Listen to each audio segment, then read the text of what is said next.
Hello friends, welcome. दोस्तों, जैसा कि मैंने आपसे कहा था कि हम लोग के जो पढ़ने का तरीका होगा वो हम सबसे पहले सिंप्लीफिकेशन से स्टार्ट करेंगे, फिर परसेंटेज, रेशियो, प्रोपोर्शन, इससे ऐसे जाएंगे। तो आज हमारी जो बेसिक टॉपिक है, जो पहली टॉपिक मैंने बताई थी सिंप्लीफिकेशन, उसकी हम शुरुआत करने जा रहे हैं कि बेसिक कैलकुलेशन को हम कैसे करें। ज़्यादातर चीज़ें सारे बच्चों को, स्टूडेंट्स को पता है। हम आज जो बात करेंगे वो कुछ अलग चीज़ों के ऊपर बात करेंगे जो आपको चीज़ें नहीं बताई जाती हैं, और बताई भी जाती हैं तो आपको तह तक नहीं पता होती है।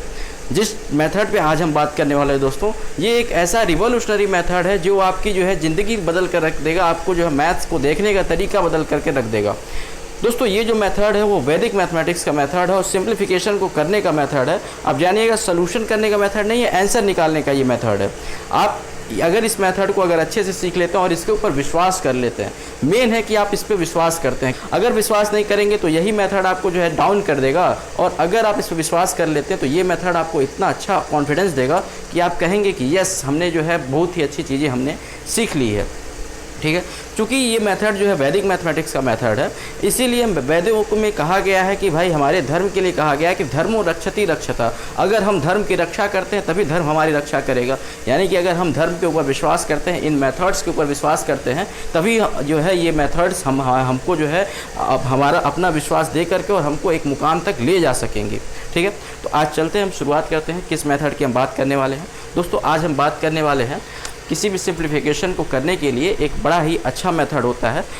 एक्चुअली में ये क्या था कि जो आपके हमारे ऋषि मुनि हुआ करते थे, या फिर जो हमारी वैदिक मैथमेटिक्स हुआ करते थे, जो वैदिक गणित पढ़ा जाता था, उसमें आंसर्स को चेक करने का मेथड हुआ करता था कि हमारे आंसर गलत हैं कि सही हैं, उसको चेक करने का एक मेथड हुआ करता था। उसके लिए लोग क्या करते थे कि सारे जितने भी डिजिट हैं उसको जो है ऐड करके, और उसके बाद जो है वैल्यूज़ को जो भी ऑपरेशन करना होता था वो ऑपरेशन उनके जो है सम के साथ, जो डिजिट को ऐड करने पे जो डिजिट का सम आया है उस पे करते थे। और वही ऑपरेशन जब करते थे तो आंसर का अगर डिजिट सम और मतलब जो ऑपरेशन करने पे जो डिजिट सम आ रहा है, मतलब जैसे मान लीजिए इसका कुछ आंसर आता, तो इस आंसर का जो भी डिजिट सम आए और ये चारों जितना भी इसके साथ हम कर रहे हैं ऑपरेशन, उसके बाद जो इसका डिजिट सम आएगा अगर बराबर होता था तो लोग कहते थे कि यस, हमारा आंसर सही है। अगर नहीं होता था तो कहते थे कि नहीं सही है।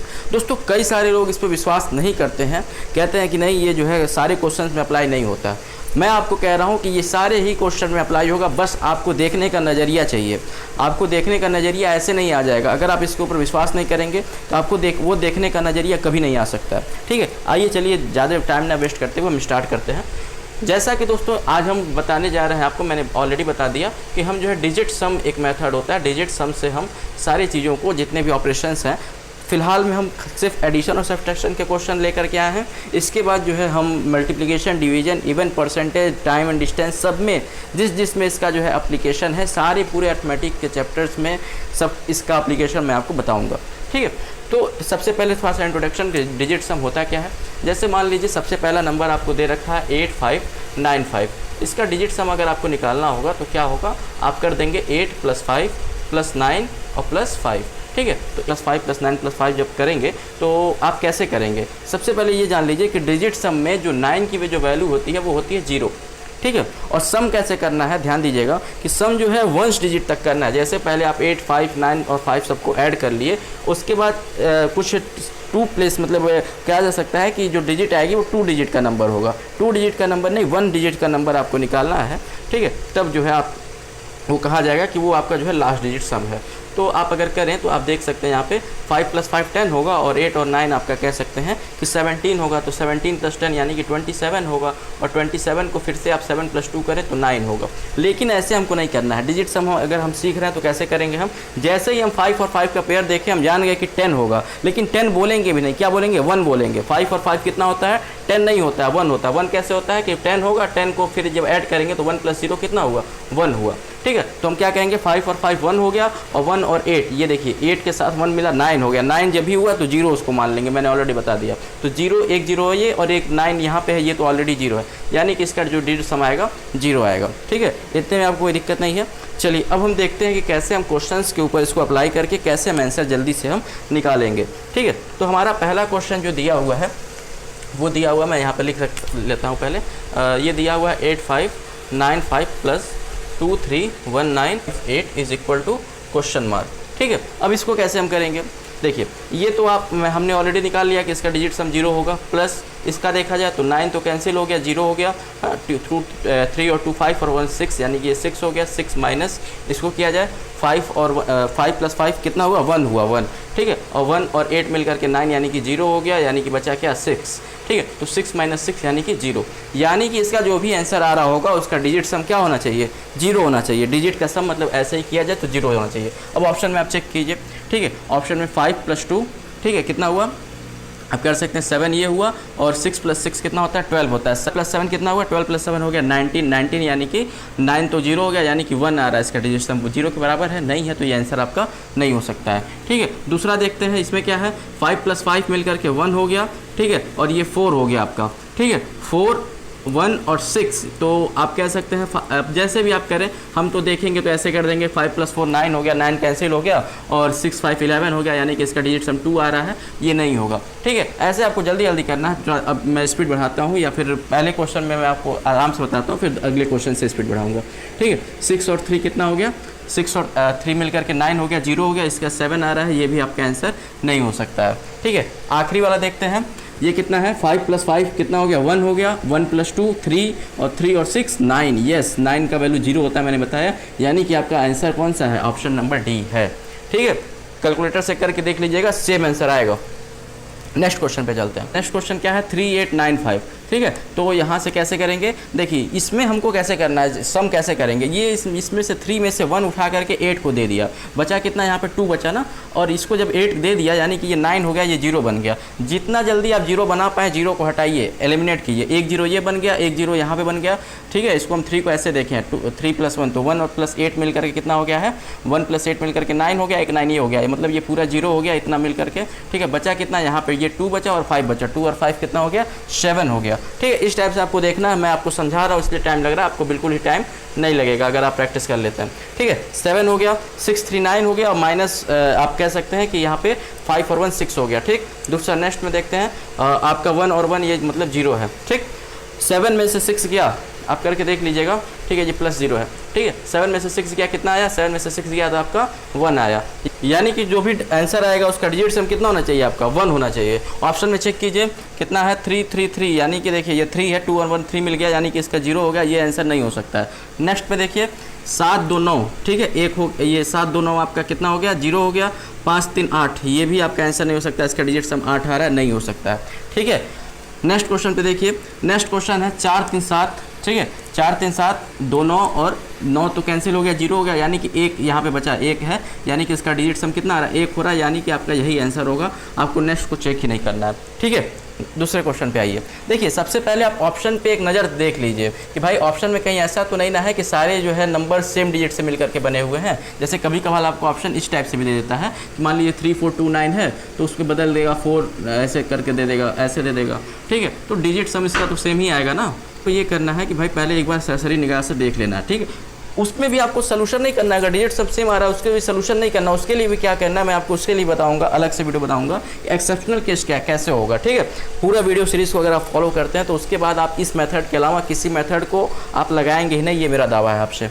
नेक्स्ट क्वेश्चन देखते हैं, ठीक है। ये क्वेश्चन तो आपको समझ में आ गया, नेक्स्ट क्वेश्चन पे देखते हैं। देखिए इसका डिजिट सम 9 हो गया, ठीक है। यहाँ पे 8 इसको मिल करके दे दिया, यानी कि ये भी 9 हो गया, बचा कितना यहाँ पे 5 और 1 6 बचा, ठीक है। 6 प्लस यहीं पे लिख देते हैं 4 5 9 हो गया, यहाँ पे 3 और 1 4 हो गया, प्लस 6 आप कह सकते हैं ये 9 हो गया, बचा 7 minus question mark is equal to आप कह सकते हैं यहाँ पे देखिए ये 4 है, इसमें से 2 इसको दे दिया 2 इसको दे दिया, तो कितना हो गया 10 10 हो गया, यानी कि 1 1 ये हो गया, ठीक है। और 1 1 और ये 7 यानी कि 5 और 1 1 7 हो गया, ठीक है। और इसको देखा जाए तो 9 9 कैंसिल हो गया, बचा 2 और 7 2 मिल करके 0 हो गया ये, तो आप कह सकते हैं 0 कह लीजिए या फिर 9 भी आप कह सकते हैं, ठीक है। 0 9 दोनों आप लिख सकते हैं, दोनों बात बराबर होता है, ठीक है। अब इसमें देखिए इसका क्या दिया हुआ है, ये 6 है प्लस 4 है प्लस 7 है, ठीक है। 6 + 4 यानी कि 10 और प्लस 7 17 हो गया ना, तो 17 को आप 17 ही लिखिए अभी तो ज़्यादा अच्छा होगा, क्यों, क्योंकि इधर आप देख रहे हैं कि 9 है, ठीक है। इधर आप देख रहे हैं कि 9 है तो 17 को आप 17 ही लिखिए तो ज़्यादा अच्छा है, ठीक है। या फिर आप देखिए कई तरीके से कर सकते हैं, अगर 9 होगा, अगर आप 9 मानते हैं, ठीक है, तो आप इसको जो है 17 मान करके कहिए, तो 17 में से क्या माइनस किया जाए कि 9 आ जाए, तो आप जानते हैं 8 माइनस किया जाए तो भी 8 आएगा आंसर, ये 90 नहीं है, ये ध्यान दीजिएगा कि ये 9 है, ऑब्लिक दिया हुआ था, ठीक है।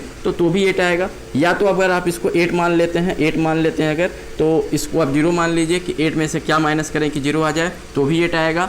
ठीक है, कई तरीके से कर सकते हैं। अगर आप इसको 8 मान लेते हैं कि 8 में से क्या माइनस करें तो 9 आ जाए, 9 भी मान के चलते हैं, 8 में से क्या माइनस करें कि 9 आ जाए। ठीक है, 8 में से -1 माइनस करेंगे, ध्यान दीजिएगा कि 8 -1 जब करेंगे तो 8 + 1 हो जाएगा, तब 9 आएगा ना। तो -1 का मतलब क्या होता है, यहाँ पे इसका मतलब आएगा आंसर का वैल्यू कितना होना चाहिए, -1 होना चाहिए। यहाँ पे जो कि x था ना, x की जगह कितना आएगा, -1 आएगा। तो इसमें -1 -2 इसका मतलब क्या होता है, 9 - 1 होता है, 9 - 2 होता है। तो 9 - 1 करेंगे तो भी 8 आता है। ये सब चीज़ें आपको बताऊंगा, ये सब अलग अलग इसके कॉन्सेप्ट्स हैं, अलग अलग एक्सपेक्ट्स हैं। जैसे जैसे क्वेश्चन बताएंगे तब तक तैसे तैसे आपको बताते रहेंगे। ठीक है, तो फिलहाल इसका डिजिट सम कितना आना चाहिए, 8 आना चाहिए। ऑप्शन में चेक कीजिए किसका डिजिट सम 8 आ रहा है। तो आप देख सकते हैं यहाँ पे 4 3 7 2 9, ये कैंसिल हो गया, इसी का तो डिजिट सम 8 आ रहा है। ठीक है, यानी कि यही तो हमारा आंसर होगा। ठीक, आगे कुछ चेक ही नहीं करना है क्योंकि किसी का हमको दिखाई नहीं दे रहा है कि डिजिट सेम है। डिजिट सेम भी होगा, डिजिट सेम होने पे भी जो है हम अलग एस्पेक्ट्स को फॉलो करेंगे, डिजिट सम के साथ और भी कुछ मेथड्स को लगाएंगे, लेकिन सोल्यूशन नहीं करेंगे, ये ध्यान दीजिएगा। सोल्यूशन हमको नहीं करना है, सोल्यूशन जो है किसी भी क्वेश्चन का मिनिमम सोल्यूशन हमको करना है। ठीक है, बस हमको जो है अपने थिंकिंग एबिलिटी को ऐसे डेवलप करना है कि हमको आंसर दिखने लगे। ठीक है, आंसर हमको दिखना चाहिए, ना कि हमको सोल्यूशन करना है। सोल्यूशन करने बैठेंगे तब कैसे हम निकाल पाएंगे, इतना जो है इतना ज़्यादा क्वेश्चन आता है और टाइम लिमिट होता है, तो हम कैसे निकाल पाएंगे। लोगों से आगे हमको बढ़ना है तो कुछ नया चीज़ हमको डिस्कवर करना पड़ेगा। नेक्स्ट क्वेश्चन देखते हैं। क्वेश्चन देखते हैं, 9 आपका कैंसिल हो गया। ठीक है, और 7 और 3 मिलकर के कितना हो गया, 1 हो गया, और 1 और 8 मिलकर के कितना हो गया, 9 हो गया। यानी कि इसका जो डिजिट सम आएगा, ये जो 5 बचा हुआ है, ये 5 इसका डिजिट सम हो गया। ठीक है, 5 हो गया, 5। ठीक है, और ये मैं यहाँ पे रफ कर देता हूँ। ठीक है, ये इसका डिजिट सम हो गया 5 माइनस क्वेश्चन मार्क प्लस ये आपका 7 हो गया, इज इक्वल टू आप कह सकते हैं यहाँ पे देखिए 7 4 या 28 का डिजिट सम कितना, 2 और 8 यानी कि 1। ठीक है, 10 होगा ना, 10 का 1। ठीक है, 10 और 1 और ये 4 कितना आप कह सकते हैं 5। ठीक है, यानी कि 7 और 5 12 में से क्या माइनस किया जाए, देखिए ऐसे होगा कि 12 में से minus what is equal to ये 7 और 5 मिलकर के 12 हो जाएगा। ठीक है, 12 माइनस वाट इक्वल टू 5। तो 12 में से कितना माइनस करेंगे, 5 है, 7 माइनस करेंगे 5 है। डिजिट सम देख लीजिए कि डिजिट सम में किसका जो है सम जो है वो कितना आ रहा है, 7 आना चाहिए। 6 3 9 और 8 और 7 मिलकर के 15 हो गया, 6 आ रहा है, नहीं ये नहीं आंसर हो सकता है। नेक्स्ट देखा जाए, नेक्स्ट दिया हुआ है 6 और 4, कितना हुआ 6 और 4 10 हुआ, यानी कि 1 और 1 और 8 मिल करके कितना हो गया 9 हो गया, यानी कि इसका जो डिजिट सम है ये पूरा कैंसिल हो गया, 0 हो गया। इसका डिजिट सम कितना आ रहा है 7 आ रहा है, यस यही आंसर होगा। ठीक है, इतना तेज स्पीड आपका बन जाएगा अगर आप जो है इसको इस मेथड को फॉलो करते हैं, इतने तेज स्पीड के साथ आप कर लेंगे। नेक्स्ट क्वेश्चन देखते हैं, ये फ्रैक्शन का क्वेश्चन है, थोड़ा सा डिफरेंट। इसको कैसे करेंगे देखिए ज़रा। इसको करने के लिए आपको एक कॉन्सेप्ट पता होना चाहिए सबसे पहले तो फ्रैक्शन का, कि फ्रैक्शन का कॉन्सेप्ट होता है कि जब भी ऐसे दिया हो वैल्यू, ठीक है, तो इसका मतलब आपका क्या होता है। ठीक है, इसका मतलब आपका होता है, सबसे पहले मैं इस क्वेश्चन को लिख लेता हूँ फिर मैं आपको बताता हूँ। इसका मतलब आपका होता है कि जैसे 1 + 11 + 1 1 1 + 1 1 1 1, इसको अलग से कर लेते हैं। ठीक है, और ये जो है हाफ हाफ, इतना तो आपको पता होगा अगर आप कंपटीशन लाइन में हैं कि इसको हम अलग से ऐसे करके ऐड करते हैं, वैल्यू यही चीज़ आती है। ठीक है, तो अब आप इस पर डिजिट सम भी लगा सकते हैं, इसको जनरल से भी सॉल्व कर सकते हैं। ठीक है, लेकिन डिजिट सम लगाते हैं तो देखिए कितना तेज स्पीड आती है। इसका तो वैल्यू पता है कि 4 बार आधा मिलेगा तो कितना बनेगा, 4 बार आधा मिलेगा तो 2 बनेगा। इसका तुमको डिजिट सम आ गया 2 बन गया। ये देखिए 4 और 3 और ये 2 और 1, 4 3 7 7 2 9 और बचा 1, यानी कि 1 इसका डिजिट सम, यानी कि पूरे आंसर का जो डिजिट सम आना चाहिए कितना आना चाहिए, 3 आना चाहिए। ऑप्शन में चेक कर लीजिए किसका डिजिट सम 3 आ रहा है, 7 यहाँ पे आ गया, 7 3 9 हो गया, यानी कि इसका डिजिट सम कितना आ रहा है 1 आ रहा है, ये आंसर नहीं होगा। नेक्स्ट का चेक कर लीजिए, नेक्स्ट वाले का 5 3 8 और 1 9, यानी कि इसका डिजिट सम 2 आ रहा है, ये भी आंसर आपका नहीं हो सकता। आंसर कितना होना चाहिए, 3 आना चाहिए। ठीक है, 6 3 9 2 और 1 3, यस यही आंसर है, ऑप्शन नंबर सी। ठीक है, इस टाइप से ये स्पीड अगर आपको आ जाएगा, अगर ये जो है आप इस चीज़ों को अपना बना लेते हैं, तो फिलहाल आपको क्या करना है, आपको केवल और केवल जो है जितने भी क्वेश्चंस एडिशन सब्ट्रैक्शन के हों उस पे इस वैल्यू को पुट करके देखना है। ठीक है, और जितना भी चीज़ें मैं बताते जा रहा हूँ उसको धीरे धीरे आपको फॉलो करना है। ठीक है, और अगर आप फॉलो करते चलेंगे वीडियोस को तो ज़रूर आपका जो है एक नया कॉन्सेप्ट आपको मिलेगा और एक नई चीज़ें आपको सीखने के लिए मिलेगी। और इसका एप्लीकेशन इतना ज़्यादा है कि मैं आपको क्या बताऊँ, और इस पर आपको सबसे मेन कि आपको जो है विश्वास करना पड़ेगा। विश्वास इन द सेंस, मैं आपको एक घटना बताता हूँ। जब अभी कुछ देर पहले जब मैं वीडियो बनाने जा रहा था, उसी टाइम क्या हुआ कि मैंने RS अग्रवाल का बुक उठाया। RS अग्रवाल मेरे पास 2013 एडिशन है। सारे क्वेश्चंस आपको RS अग्रवाल में देखने के लिए मिल जाएंगे, कोई भी ऑप्शन सेट नहीं है, ऑप्शन यही दिया हुआ है, सारे क्वेश्चंस बैंक्स वगैरह में आए हुए हैं, आप देख लीजिएगा। ठीक है, तो उसी RS अग्रवाल में क्वेश्चन नंबर 14, ठीक है, पेज नंबर 9 का क्वेश्चन नंबर 14। चलिए मैं आपको क्वेश्चन लिख करके दिखाता हूँ 2 मिनट। दोस्तों क्वेश्चन मैंने यहाँ पे लिख रखा है, आप देख सकते हैं। ये सेम टू सेम क्वेश्चन आपके जो है RS अग्रवाल में क्वेश्चन नंबर 14 दे रखा है, क्वेश्चन नंबर 14 पेज नंबर 9 का। ठीक है, पेज नंबर 9 का क्वेश्चन नंबर 14 आप कह सकते हैं RS अग्रवाल की बुक में है ये, और 2013 एडिशन या फिर 2014 एडिशन आपके पास होना चाहिए, तब उसमें आपको ये क्वेश्चन देखने के लिए मिलेगा। इस क्वेश्चन पे मैं डिजिट सम लगा रहा था और डिजिट सम नहीं लगा। ठीक है, इस पर डिजिट सम नहीं लगा। मुझे ये हुआ कि यार ये जो है वैदिक मैथड है, ये कैसे जो है गलत हो सकता है, ये कभी गलत नहीं होता है। तो मैंने क्या किया कि देखा जाए कैसे आखिर में गलत हो रहा है। 1-2 बार लगाया, जब परेशान हो गया तो कैलकुलेटर उठाया, कैलकुलेटर पे सेम क्वेश्चन को मैंने टाइप किया। ठीक है, ये सेम क्वेश्चन दिया हुआ, आप देख सकते हैं इसको, सेम क्वेश्चन को मैंने टाइप किया और उसको सोल्यूशन किया, तो आंसर जो है गलत आ रहा था। अब मैंने कहा कि RS अग्रवाल में भी गलत आंसर नहीं होता है यूजुअली, तो मैंने पीछे जब पलट कर देखा और देखा कि जो है उसमें क्या दिया हुआ सोल्यूशन में, तो सोल्यूशन में क्या किया हुआ था कि यहाँ पे 7 और 8 बढ़ा दिया था, यानी कि मिस टाइप था क्वेश्चन में। ठीक है, तो कहने का मतलब ये है कि क्वेश्चन हमारे, अगर हम जो है अगर किसी भी मेथड पे विश्वास करते हैं और उसको विश्वास करके लगाते हैं, ये वैदिक मेथड है, कभी भी आपका जो है फेल नहीं होगा, ये बात आप ध्यान रखिएगा और इस विश्वास के साथ आप इसको कीजिएगा। ठीक है, एक बहुत ही यूनिक मेथड है, बहुत ही यूनिक ट्रिक है, जो कि आपको सोल्यूशन करने से तो बचा देगी। ठीक है, बहुत ही टाइम आपका सेव करेगी और आप टाइम ये जो सेव कर लेंगे वो टाइम आप अलग चीज़ों में स्कोर कर सकते हैं और तब आपका जो है बहुत ही अच्छा स्कोरिंग होगा। बहुत लोग कहेंगे बैंक पीओ वाले कि भाई जिसमें 5 ऑप्शन आता है, नन ऑफ द अबव होता है, तो वो भी तो सही हो सकता है। बहुत मिनिमम चांस होता है कि नन ऑफ द अबव वाला आपका आंसर सही होता है। ठीक है, आपके जो आप सेट लगाते हैं, मॉडल सेट लगाते हैं, प्रैक्टिस सेट लगाते हैं, इवन कई सारे अच्छे बुक्स में भी आपके कई सारे आंसर ऐसे दिए रहते हैं जिसमें नन ऑफ द अबव सही होता है। बट ओरिजिनल कभी आप करके देखिएगा, बहुत ही कम में अगर आप किसी देखेंगे तो आप देख लीजिएगा कि अगर मेमोरी बेस्ड अगर आप देखेंगे तो आप करके आइएगा और देखिएगा बहुत ही कम ऑप्शन ऐसे होते हैं जो कि नन ऑफ द अबव सही होता है। ठीक है, और अगर हो भी जाता है तो भी आपका इस टाइम इतना ज़्यादा बच जाएगा कि ये टाइम अगर आप अर्थमेटिक के सवाल को करने में यूटिलाइज़ कर लेंगे तो आपका जो है बहुत ही एक अच्छा स्कोर हो सकता है। ठीक है, ये क्वेश्चन आपको खुद से करना है और जहाँ पे भी आप हमसे जुड़े हुए हैं, ये क्वेश्चन आप देख सकते हैं यहाँ पे ऐसे है। ठीक है, जहाँ पे भी आप हमसे जुड़े हुए हैं, टेलीग्राम, व्हाट्सएप, जहाँ पे भी जुड़े हुए हैं, इस क्वेश्चन को आप करके देखिएगा और आप देख सकते हैं इस क्वेश्चन को। यहाँ पे मैं साइड हट गया हूँ, इसको क्वेश्चन को कीजिए और आप हमको आंसर बता सकते हैं। कहीं नहीं जुड़े हुए हैं तो कमेंट कर दीजिएगा। ठीक है, चलिए दोस्तों, नेक्स्ट वीडियो में फिर से मिलेंगे इसी के नए एक अप्रोच के साथ, कैसे इसको मल्टीप्लिकेशन में अप्लाई करना है। Multiplication, division, percentage, profit loss, सब में इसका एप्लीकेशन है, बहुत ही धांसू एप्लीकेशन है, सबको मैं आपको बताऊंगा। धन्यवाद।